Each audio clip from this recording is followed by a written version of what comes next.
Welcome to the preview of the second match week of the 2020 MLS season. There's going to be 11 games that's going to be happening on Saturday, and there's going to be 2 games that's going to be happening on Sunday. And for part 1, I am going to do 11 of these games that's going to be happening on Saturday, and tomorrow the preview is going to be a little bit light, just 2 games to look at it. And this is going to be something that I think we're going to do a lot throughout this year, because while last week it kind of worked out the fact that there was not a whole ton of games that happened on Saturday, and that there were still manageable game on Sunday, that's not going to be the case every single week. Saturday is usually the king in terms of games that's going to be happening in MLS, and Sunday is usually where, at max, I think there's maybe only like 5 or 4, or even at most times only 3 or 2 games that's happening on Sunday. So yeah, just to let you know that part 1 of the previews and part 1 of the reviews is obviously going to be longer than the second part of the preview and review. But that being said, let's get us into our first game, which is New England. So the Revs play against Chicago. This game kicks off at 1:30 p.m. Eastern, 10:30 a.m. Pacific. So another early start for me, and for me to get up early to watch this game. These both teams kind of had some similar result in their opening week. Both of them lose 2-1 during opening week, with New England losing 2-1 to Montreal away in a game that they had the lead in that game, but they threw it away, and that they probably should have at least got a point out of that game. Well, for Chicago, same thing. They had a lead in that game against Seattle on the road, but they threw that lead away, and they probably even suffered more of a heartbreak than New England did, because they were just minutes away to potentially get their first point of their season and get a point against a Sounders team that don't drop a lot of points at home, but they unfortunately lost because of a Jordan Morris goal in the 92nd minute. Now, in the last 5 head-to-head between both of these teams, New England, of course, won the last head-to-head 2-1 against Chicago. But earlier that last season, Chicago absolutely put on a clinic against New England as they won 5-0 against them. They then draw 2-2 against each other, drew 1-1 against each other, and it was Chicago once again putting a clinic against New England 4-1 in that resort. And for my prediction of this game, so I'm going to get my pen here. For my prediction, this is a tough one, but I'm going to say New England. And the reason why I say New England is, one, they're at home, so they obviously is going to get an advantage. And, as I said last week, they were very unlucky of not able to get anything out of Montreal. I thought they played well enough to at least deserve a point, but, unfortunately that wasn't meant to be. And that, they are going to be playing against a Chicago Fire team that I thought they were impressive against Seattle, but it's still a team that is still trying to figure out the chemistry of the team, because a lot of the players they brought doing this offseason, especially on the attack, are only playing with each other for like the first couple of weeks, and a lot of players that they brought in was late in the preseason. So most of these guys haven't even played with each other for a lot, and the chemistry level is going to be a bit of an issue for Chicago early on. And because of that, I think New England should be able to take advantage of it, and that they should be able to win this game against Chicago. But moving on, in terms of the next match, is RSL and the Red Bulls. So this is going to be a lunchtime kickoff in Real Salt Lake, as it's a 2 p.m. Eastern time, 11 a.m. Pacific time, 12 o'clock kickoff down at the Rio Tinto Stadium, which I think that's probably one of the earliest kickoff time down at the Riot for RSL. But there came off of a draw against Orlando City. It was a very uninspiring 0-0 draw against Orlando City. Well, the Red Bulls, they of course won on opening day after winning 3-2 against FC Cincinnati at home. Now, in the last 5 head-to-head between both of these teams, last year the Red Bulls won 4-0 against RSL, but RSL did win 1-0 against the Red Bulls the last time both of these teams met at the Riot. Then they drew 0-0 to each other. RSL then won 2-1 against the Red Bulls before the Red Bulls won 1-0 against RSL. And, for me, in terms of the prediction of this match, I'm going to say it's going to be a draw between both of these teams. And I was thinking maybe I would say the Red Bulls have an advantage in this because I really didn't like what RSL did in that first game against Orlando City, and that in some way you could say that they kind of got lucky, the fact that they were able to get a point out of that game, because they basically did nothing going forward on the attack, and they were just defending their lives and trying to squeeze a 0-0 draw in that game. And they were a little bit fortunate the fact that Orlando City was showing what Orlando City was last season when they had chances to score, but most of the time they weren't being very clinical in terms of finishing. And I still have questions about this RSL team in terms of going forward. Like you saw in this first opening week, they really missed Jefferson Savarino and Bofo Salcedo in this team. So, and that attack is still a huge question mark coming into this game. And if they want to get a result or even beat the Red Bulls in this game, they have to score goals, because the Red Bulls in the last game, yes, I know they were playing a weak FC Cincinnati team that their backline still looks almost the same as how FC Cincinnati performed last season, but still, they look very decent on the attacking end, and they're looking to try to maybe get all 3 points in this. But I'm going to say this is going to be a draw between RSL and the Red Bulls. But moving on, in terms of the next match, is going to be Dallas against Montreal. And this game is going to be kicking off at 3 p.m. Eastern Time, noon Pacific. Dallas, of course, they won 2-0 against Philly at home. It was a very impressive win by FC Dallas in that game against the Union.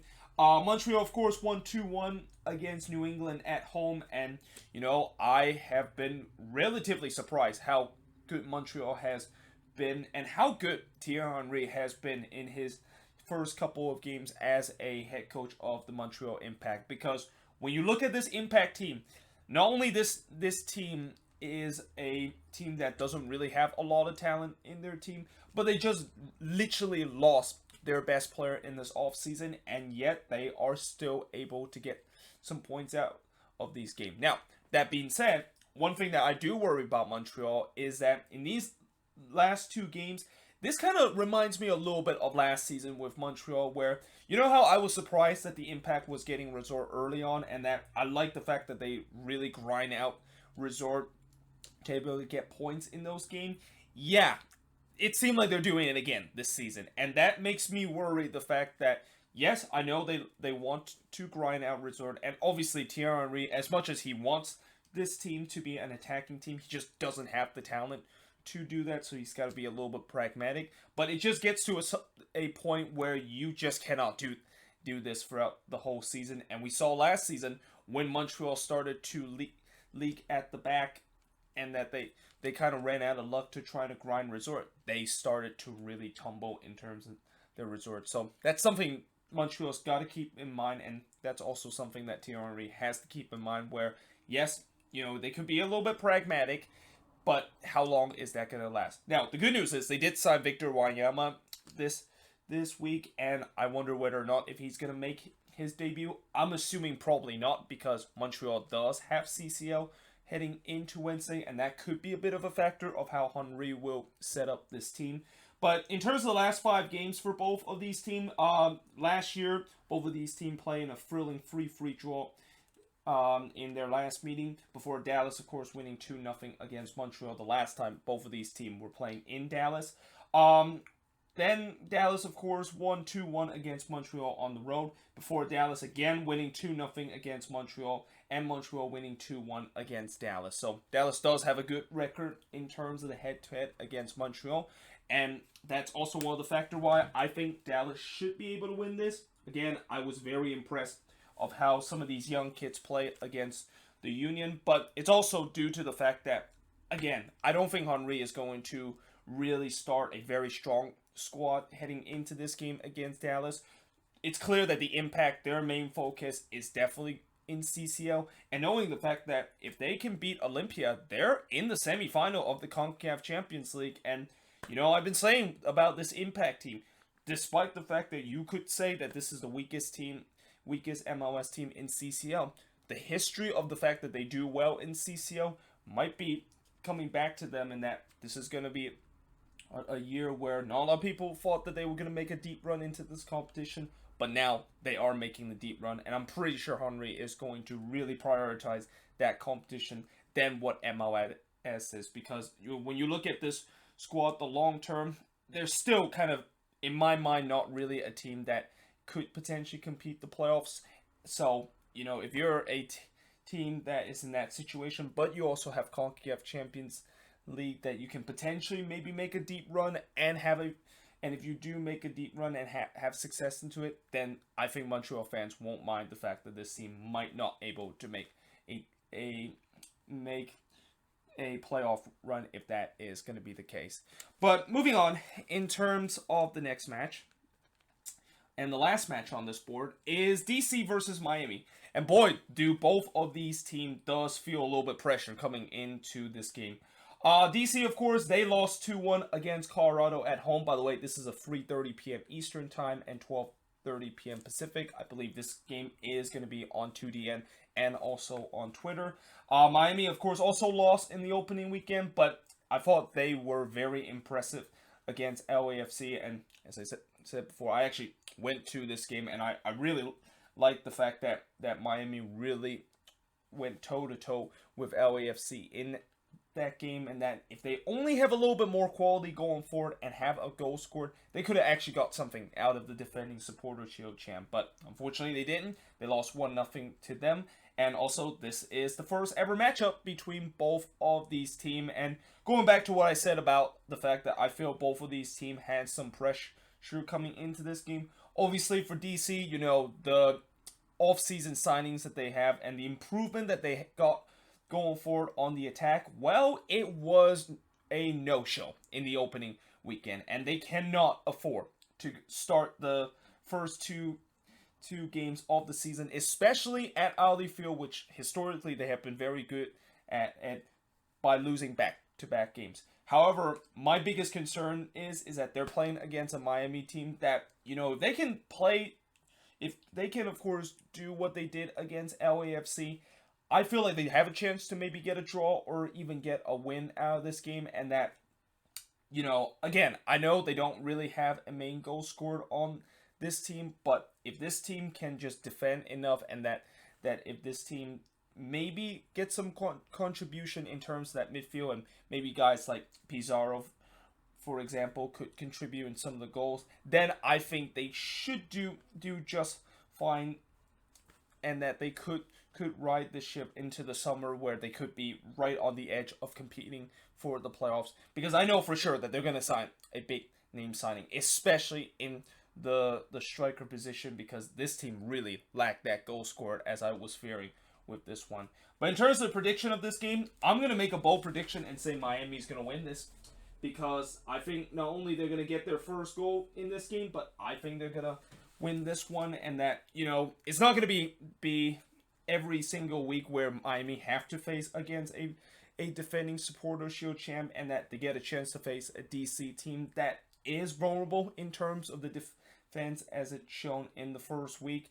And, again, for DC, I know I pick against them in terms of my prediction for this, but you got to think that this is kind of almost a must-win for them, especially they just cannot afford to go the first two games at home with a loss, and that would put already a lot of pressure in terms of their road form, and especially what they've done doing this off season and just making a bunch of those signings in the off season. You definitely did not expect that DC was going to struggle straight out of the gate.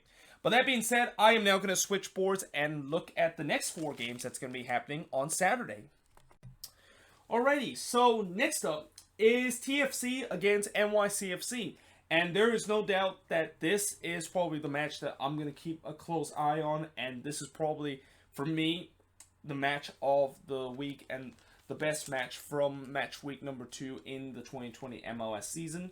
So this game, of course, is going to be kicking off at 5 p.m. Eastern and 2 p.m. Pacific. And the reason why I say this is the match of the week is because not only this is a rematch of the second round Eastern Conference playoff matchup from last season, which TFC was able to upset NYCFC in that game, But this is also a matchup that potentially could be a preview of another playoff match during this season, and that most likely both of these teams are going to be finished in the top 3 of the Eastern Conference. Now, TFC is coming into this game after drawing 2-2 against the Quakes, and it was kind of a very frustrating draw for them because they had a 2-0 lead against the Quakes, and they were just seconds away from grabbing all 3 points against the Quakes, only for Alanis scoring an absolute worldie from a very difficult angle to basically only give TFC a point out of that game, and that TFC was unable to close the deal in that game. And they're about to play an NYCFC team that in the last game, yeah, they definitely pretty much was out of the game after just 2 minutes because Maxime Chanel got a red card, and that they played the remaining game with 10 men for about 88 minutes. And they also lost 1-0 against Columbus in their last match on the road. Now, in terms of the last 5 head-to-head, including the playoffs, as I mentioned, TFC was able to win 2-1 against NYCFC in that conference semifinal matchup. Then it was a 1-1 draw between both of these teams before TFC won 4-0 against NYCFC in the last regular season match at BMO Field. Then NYCFC won 3-2 against TFC before NYCFC win 2-1 against TFC. Now, for the prediction of this match, I'm actually going to go with TFC in this game. Again, after that pretty frustrating draw that they have against the Quakes, I think they're going to be very motivated coming into this game to try to get all 3 points. And especially since this is a home opener for TFC, they're going to definitely have that extra motivation of getting a win in this. But it's also partly that because NYCFC, I'm not quite sure if Ronnie Delia is going to roll out a very strong squad because they are one of the 4 MLS team that is still in the CONCACAF Champions League, and they have to play against Tigres in the next round. So most likely Ronnie Delia is going to rest some of his guys, which, even if TFC or NYCFC, if they rest some of their guys, they're still a very decent team. I mean, this team is still very deep in terms of their core, and that they could definitely play their second team and maybe even get out of at least a point out of this game against TFC. But again, I think Toronto, after what happened last week and how they had the victory snatched out of their hands in the last minute, they will definitely come into this game extra motivated, and that they are looking to try to kind of redeem themselves from the last game after they weren't able to get all 3 points despite being 2-0 up.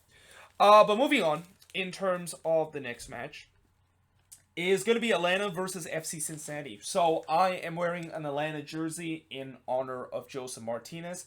And that for Atlanta, this is the first game of what could be the entire season without Joseph Martinez. No timetable whatsoever when does Joseph Martinez return with this team. But I'm assuming it's probably going to be not until next season because he suffered a torn ACL, and that he, of course, have to undergo surgery on that. And anytime when that happens, you're most likely going to be done for the rest of the season, even though we're only 1 week into the season. Now, this game they are, of course, playing against FC Cincinnati, where they are going to be playing this game at 7 p.m. Eastern, 4 p.m. Pacific at Mercedes-Benz Arena, or Mercedes-Benz Stadium, that is. Atlanta, of course, won 2-1 against Nashville away, while FC Cincinnati lost 3-2 to the Red Bulls at home.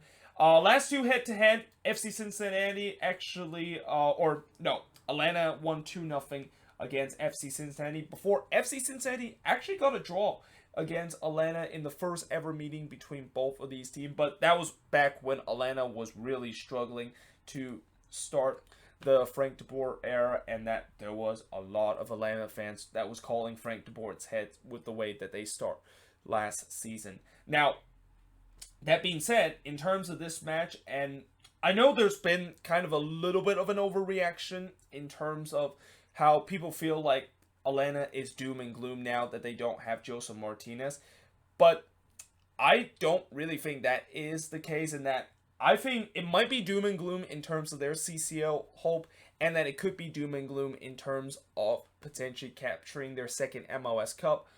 But in terms of playoff wise, I still think this team should be good enough in making the playoffs, especially when you look at this squad. I mean, even without Joseph Martinez, it is still a squad that should be good enough to make the playoffs. I've been also here. There's been discussion of who exactly is going to be replacing Joseph Martinez. I know Atlanta has been looking deep in the transfer window to potentially secure a 1-year loan to replace Joseph Martinez, or 1-year loan of a player to replace Joseph Martinez in that spot.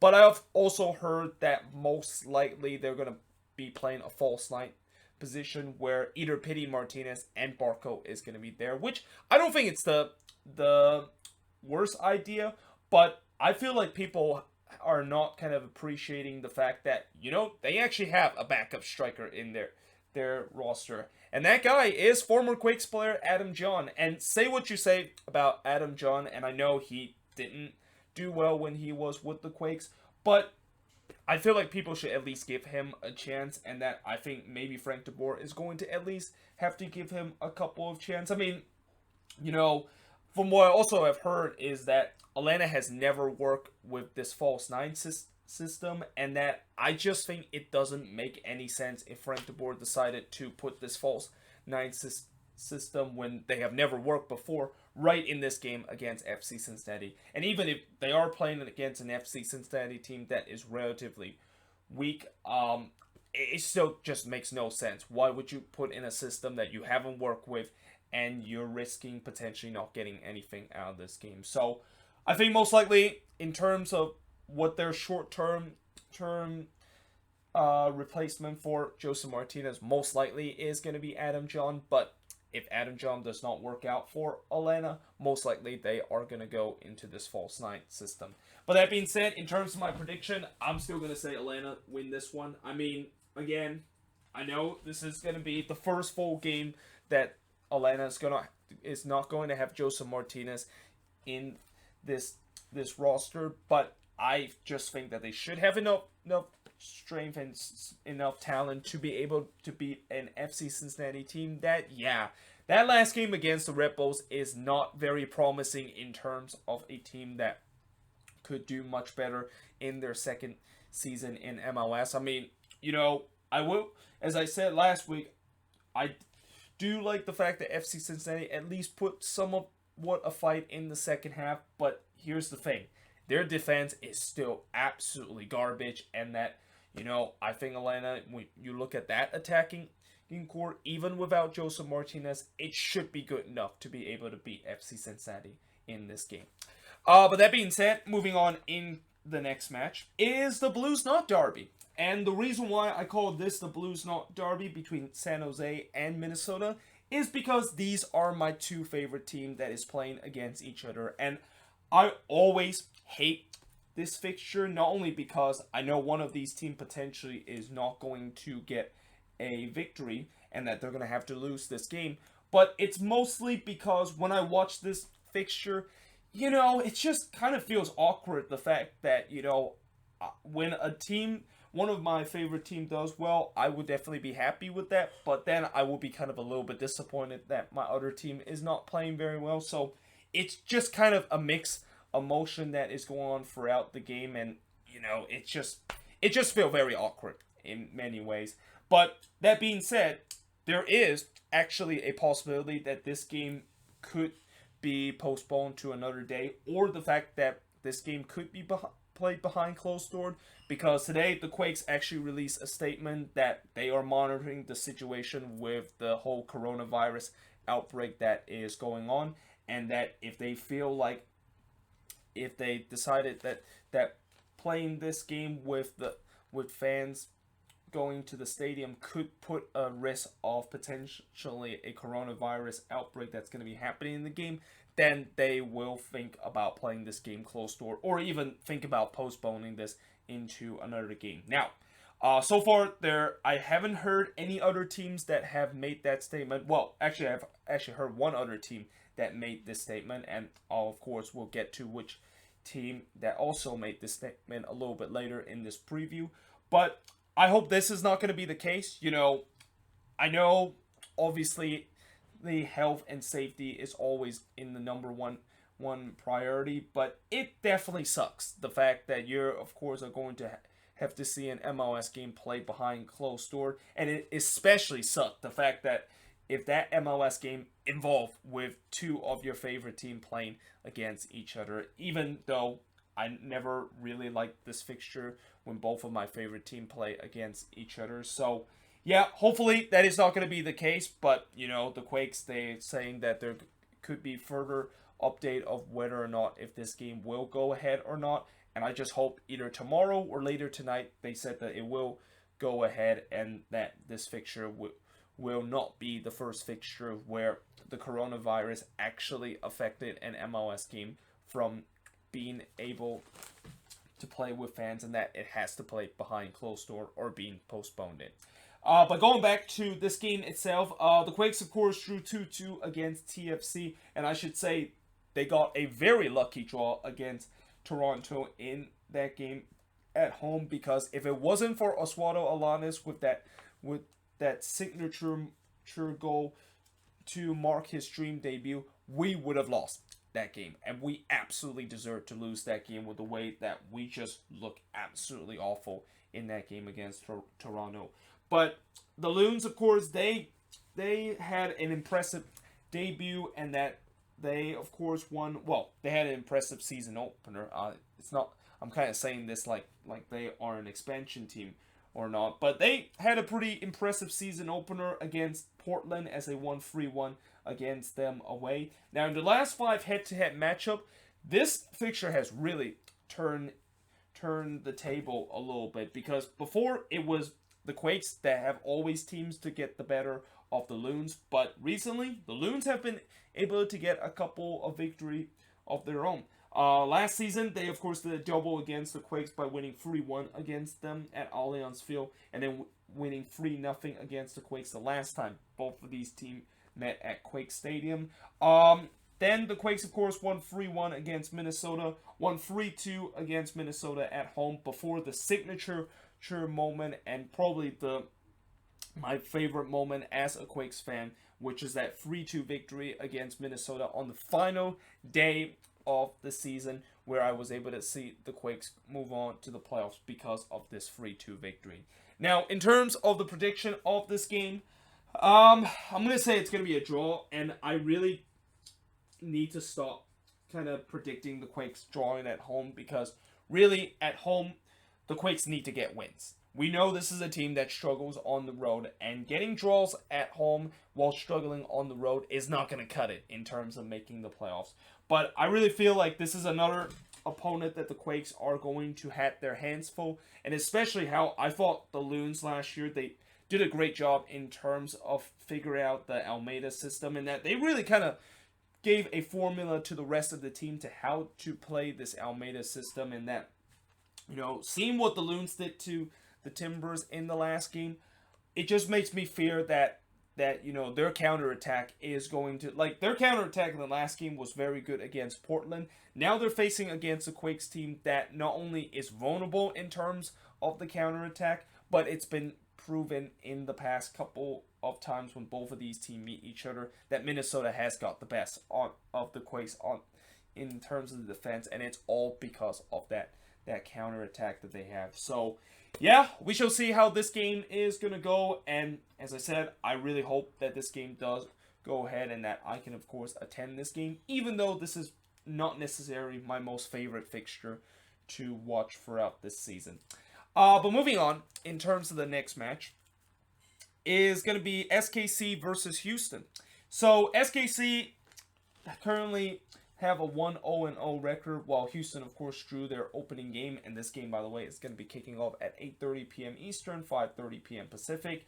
SKC, of course, won 3-1 against Vancouver away, while Houston drew 1-1 against the Galaxy at home. And in the last 5 head-to-head match, SKC, of course, won 1-0 against Houston. Both teams then drew 1-1 to each other, while SKC won 1-0 against Houston on the road. SKC won 3-2 against Houston before Houston winning 1-0 against SKC. So SKC relatively have a decent decently good record against Houston in the last 5 head-to-head, which is also one of the reasons why I'm going to predict them to win this game.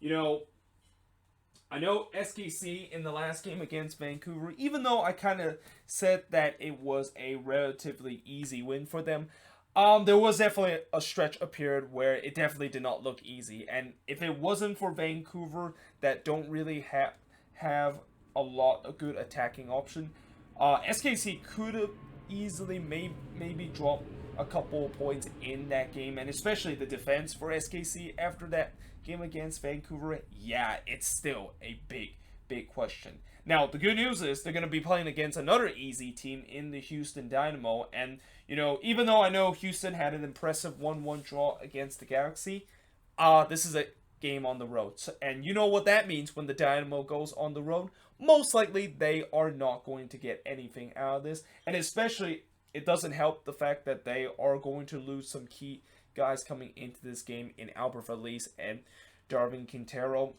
This just makes the task of potentially getting anything out of this game even tougher against an SKC team that, even though they're a little bit shaky in the defensive area, I think the attack for this team look very decent, and it should have enough to able to overpower Houston in this game. But that being said, I am now going to be switching the boards once again and look at the last free fixture that is going to be happening over this weekend. Colorado. So they are playing against Orlando City. This game kicks off at 9 p.m. Eastern, 6 p.m. Pacific time. Colorado, of course, are off to a great start to their 2020 campaign as they won 2-1 against DC United away, and that, of course, was a last-minute winner to beat DC on the road, while Orlando City had that uninspiring 0-0 draw against RSL at home.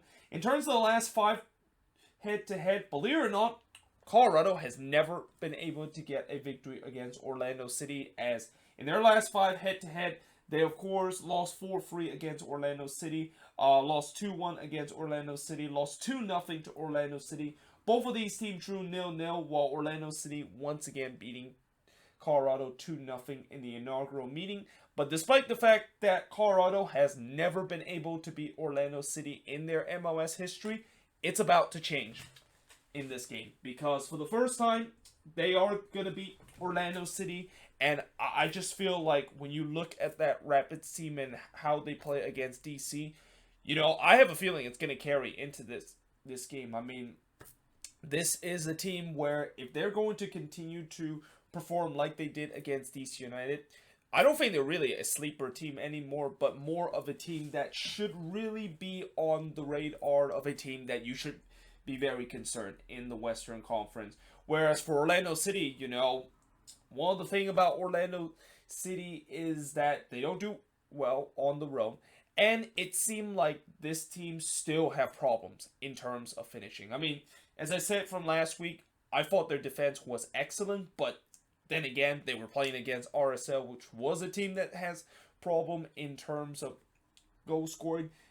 I think this game could be a good measuring stick in terms of how that defense played, because this is a Rapids team that does have a very good attack and a team that does very well last week in terms of pressing the hell out of DC United. And, for Orlando City, they got to also make sure they take their chances in this game, because most likely they're not going to get a lot of chances if Colorado is going to be playing something similar to what they did against DC, which is just kind of press Orlando City in this game. But yeah, I have a good feeling Colorado can get their first ever victory against Orlando City, but it'll be very interesting to see how this game is going to go.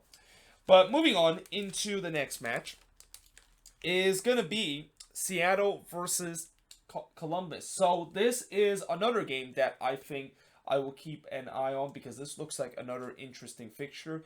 Now, that being said, this is also the other match that I said earlier that, how the Quakes versus Minnesota game was one of the games that might be postponed or played behind closed door because of the coronavirus outbreak. This is the other one. And in fact, this one, I know the Sounders says that they are going to be scheduled to play this game even with the coronavirus outbreak. And that's even after there was actually a vendor or there's somebody working as a concession person at CenturyLink Field actually was tested positive for coronavirus. That of course wasn't that of course didn't happen during a Sounders game. I believe it happened during an XFL game between the Dragon and another team. But yeah, it was kind of interesting to see the fact that the Sounders decided that, you know, one of their employees kind of, well, it's not really their employees, but one of the stadium employees, of course, suffer a coronavirus situation, and they didn't even think about potentially even postponing this game or actually just play this game behind closed door. But as of now, they're saying that they're good to go, even with the situation that they had recently. And keep in mind, in terms of the coronavirus outbreak, Washington State is kind of the worst in terms of the coronavirus outbreak, because I believe 10 of the 11 deaths that has happened in the U.S. in terms of coronavirus has happened in Washington State and has happened in the Seattle area. So we shall see whether or not, if the Sounders, you know, they said it's good to go now, but we'll see if they might change their mind until now, between now and the beginning of this game. But going back to this game, they, of course, as I mentioned, they're playing against Columbus. This game kicks off at 10 p.m. Eastern, 7 p.m. Pacific time. Seattle, of course, won 2-1 against Chicago at home, while Columbus won 1-0 against NYCFC at home. So both of these teams are off to a great start after getting victory on the opening weekend. Last 5 head-to-head, Seattle, of course, won 2-1 against Columbus. They drew 0-0 against each other. Won 3-0 against Seattle, that is Columbus. Before Seattle winning 1-0 against Columbus, and Columbus winning 3-2 against the Seattle Sounders. And for my prediction of this game, I'm actually going to say this is going to be a draw, but here's the thing. If Nicholas Ladero and Gustav Svensson is going to be back in this game, and I have heard reports saying that they are both training during the middle of the week and that they could be good to go in this game. If they are good to go in this game, I think Seattle should have enough in terms of beating Columbus. I mean, last week, Columbus definitely looked very impressive against NYCFC, and granted, yes, they were playing in NYCFC that was down to 10 men for pretty much the entire game. It was still an impressive kind of performance, and that the only thing that might be a little bit disappointed for them is that they didn't score more than just the one goal that they scored against NYCFC. And now they have to play against a Seattle team that, you know, again, if they have Ladero and Gustav Svensson back in the starting 11, they need to score more than one goal, and that they need to show more of that clinical finishing against the Sounders.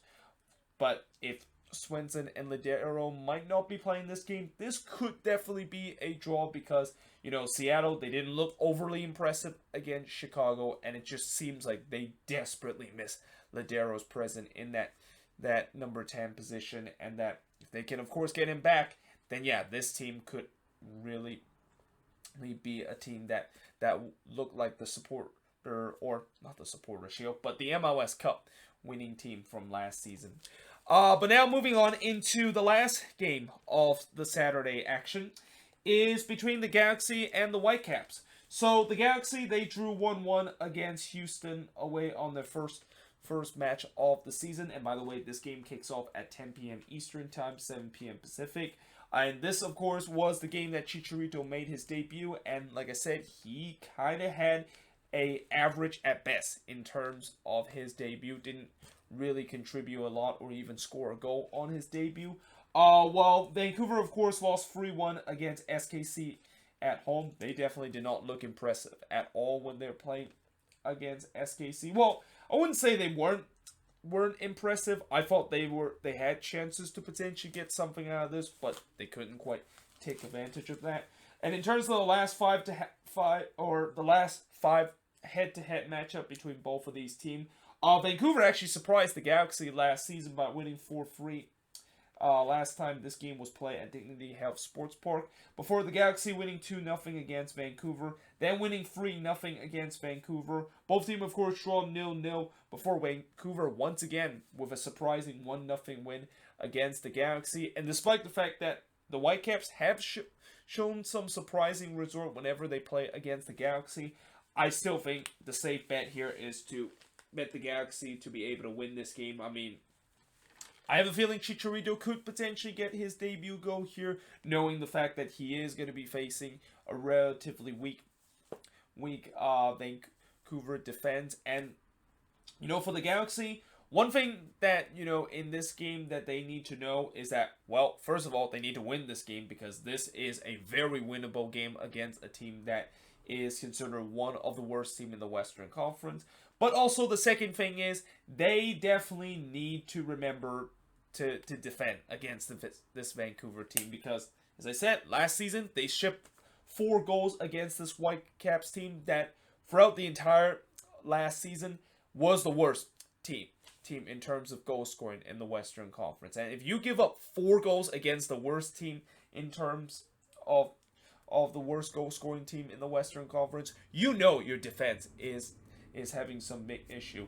And the third thing that the Galaxy needs to do is that one of the things that I also saw doing this game against Houston is that they cross a lot in that game. And this is something that they just got to break out of the habit where this was really a habit of the Galaxy where they were very one-dimensional in terms of their attack, where they just keep lofting the ball to Zlatan and hope that he can, of course, score goals. Well, it might have worked when they try to do it with Zlatan, but it's not going to work when they get it to Chicharito. I mean, Chicharito ain't going to be a guy that's going to be like Zlatan, that's going to be overpowering everybody and head the ball into the back of the net. He's going to be the guy that relies more on the service on the ground rather than in the air. So let's just hope they don't do what they did against Houston and just kind of break out of that habit. Otherwise, this could definitely be not only a problem for the Galaxy, but could also be a problem for Chicharito too, because Chicharito is a guy that relies heavily on service,